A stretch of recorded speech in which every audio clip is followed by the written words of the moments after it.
Good morning, class. This is your last lecture on the topic Rights in the Indian Constitution. In today's class, we will deal about fundamental duties and the relationship between the fundamental rights and the directive principle. Though the rights and duties of the citizens are correlative and inseparable, the original constitution contained only the fundamental rights and not the fundamental duties. In other words, the framers of the constitution did not feel it necessary to incorporate the fundamental duties of the citizens in the constitution. However, they incorporated the duties of the state in the constitution in the form of directive principle of the state. Later in 1976, the fundamental duties of citizens were added in the constitution. In 1976, the Congress party set up the Sardar Swaran Singh Committee to make recommendations about fundamental duties, the need and necessity of which was felt during the operation of Internal Emergency 1957 and 1977. The committee recommended the inclusion of a separate chapter on fundamental duties in the Constitution. It stressed that the citizen should become conscious that in addition to the enjoyment of rights, they also have certain duties to perform as well. So, in 1976, the 42nd Amendment to the Constitution was passed. Among other things, this amendment inserted a list of fundamental duties of citizens. In all, 10 duties were added. However, Constitution does not say anything about enforcing these duties. As a citizen, we must abide by the Constitution, defend our country, promote harmony among all citizens, protect the environment. By 86 CCA Constitutional Amendment Act, one more duty was added, that is to provide opportunities for education of the children between the age of 16 and 14 years. Some of them are moral duties while some are civic duties. They are essential contents, just a codification of tasks integral to Indian way of life. Unlike fundamental rights, which extend to all persons whether citizen or foreigner, these duties are confined to citizens only. Like DPSP, these are non-justiciable and there is no legal sanction behind their violation. However, it must be noted that our Constitution does not make the enjoyment of rights dependent or conditional upon fulfillment of duties. In this sense, the inclusion of fundamental duties has not changed the status of our fundamental rights. Fundamental duties serve as a reminder to the citizens that while enjoying their rights, they should also be conscious of duties they owe to their country, their society, and to their fellow citizens. They serve as a warning against anti-national, anti-social activities like burning national flag, destroying public property, and so on. They serve as a source of inspiration for the citizens and promote a sense of discipline and commitment among them. They create a feeling that the citizens are not mere spectators but active participants in the realization of national goals. They help the courts in examining and determining the constitutional validity of a law. In 1992, the Supreme Court ruled that in determining the constitutional validity of any law, if court finds that the law is in question seeks to give effect to a fundamental duty, it may consider such law as to be reasonable in relation to Article 14, that is equality before law, or Article 19, that contain all the 6 freedoms and thus save such law from unconstitutional.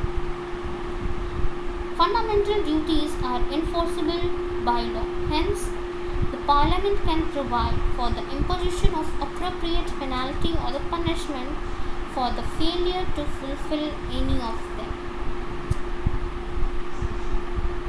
It is possible to see both fundamental rights and directive principle as complementary to each other. Fundamental right restrain the government from doing certain things, while directive principle tells the government to do certain things. Fundamental rights mainly protect the rights of individual, while directive principle ensures the well-being of the entire society. However, at the time when government intends to implement directive principle of the state policy, it can come in conflict with the fundamental rights of the citizens. So let us see what is the relationship between the fundamental rights and directive principle of state policy. So before going to the relationship or the difference, let us first once again see the directive principle. Goals: welfare of the people, social, economic and political justice, raising the standard of living, equitable distribution of resources, promotion of international peace. So what are the goals of directive principle? That the welfare of the people, right, rise in standard of living, whether it is social, economic or political term, and it should provide justice in all these spheres as well, and it should try to promote peace among the society. Then policies: uniform civil code. Uniform civil code is defined in our constitution under article 44 of DPSP. It states that it is the duty of the state to secure for the citizens a uniform civil code throughout the territory of India. In simple words, you can say that it means one country, one rule. Next, promotion of cottage industries. Obviously, promotion of the cottage industries that will helpful for the people living in the village area. Then prevention of slaughter of useful cattle like cow, fallows. We cannot slaughter all these useful animals. Then promotion of village panchayat, like we have government at all the levels, so panchayati raj should also be there at the village level. Then non-justiciable rights: adequate livelihood, equal pay for equal work for men and women, right against economic exploitation, right to work, early childhood care and education to children below the age of 6 years. So these are the goals, policies that talked under the DPSP. Let us make out some of the difference between fundamental rights and directive principle.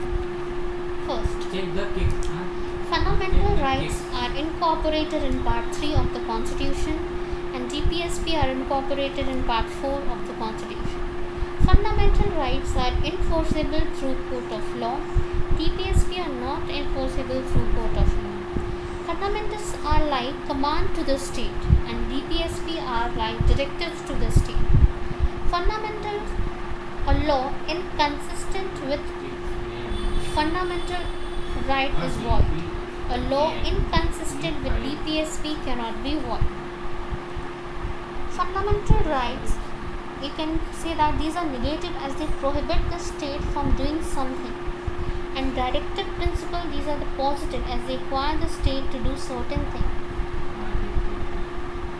Next, you can add upon fundamental right aim at establishing political democracy in the country, and directive principle aim at establishing social and economic democracy in the country. Next, you can add upon certain point like fundamental right have legal sanctions and directive principle have moral and political sanctions. Next, fundamental rights promote the welfare of the individual, hence they are personal and individual, and directive principle promote the welfare of the community, hence they are socialist. Then next, Fundamental rights do not require any legislation for their implementation. They are automatically enforced. Directive principle, they require legislation for their implementation. The justiciability of fundamental rights and non-justiciability of directive principle on one hand, and moral obligation of state to implement directive principle on the other hand, have led to a conflict between the two. This problem arose when the government sought to pass laws to abolish zamindari system. These measures were opposed or on a ground that they violate the right to property. However, keeping in mind the societal needs that are greater than individual needs, the government amended the constitution to give effect to the directive principle of the state policy. This led to a long legal battle. The executive and the judiciary took different positions. The government claimed that right can be abridged for giving effect to directive principle.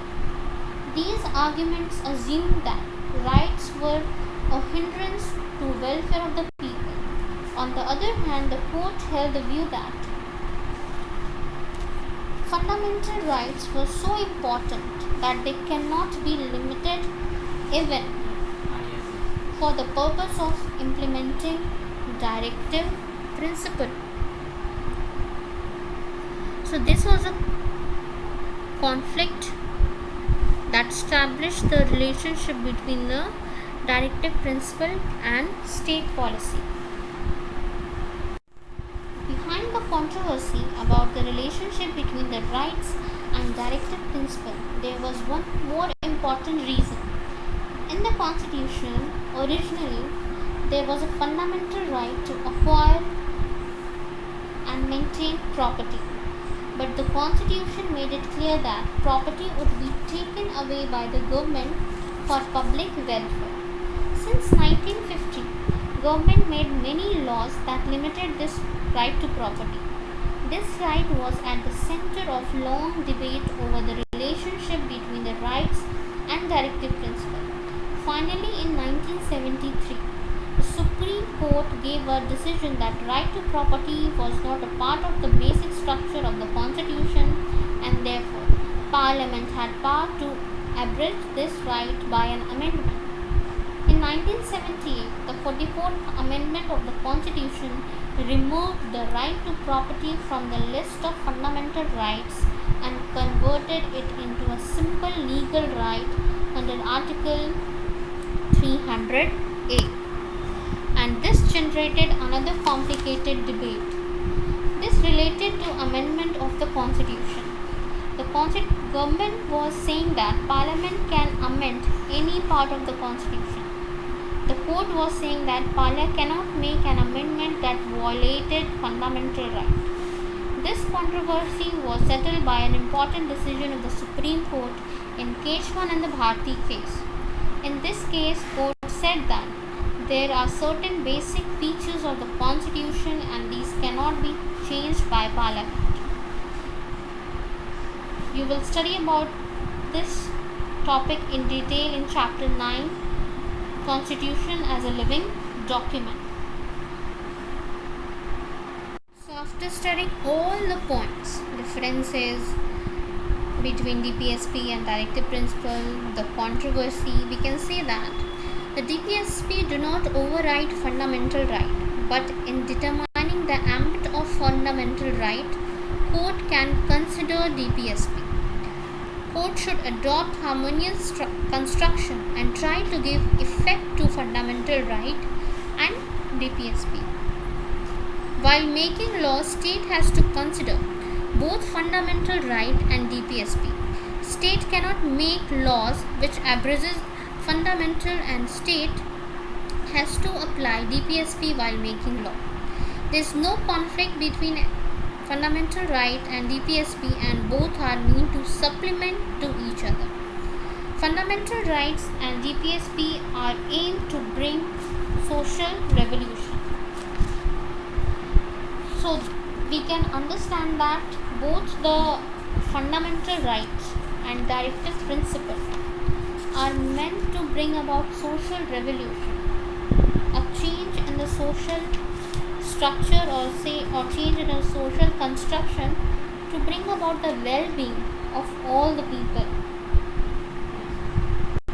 Therefore, the present position is that the fundamental rights enjoys supremacy over directive principle. Yet this does not mean that directive principle cannot be implemented. The Parliament can amend the fundamental rights for implementing directive principle so long as the amendment does not damage or destroy the basic structure of the Constitution. What is this basic structure? You will study in chapter 9 of this book. So based on today's class, there are certain assignment questions for you all. First, you need to differentiate between DPSP and fundamental rights. Then what are the goals of DPSP? What do you understand by the term doctrine of basic structure?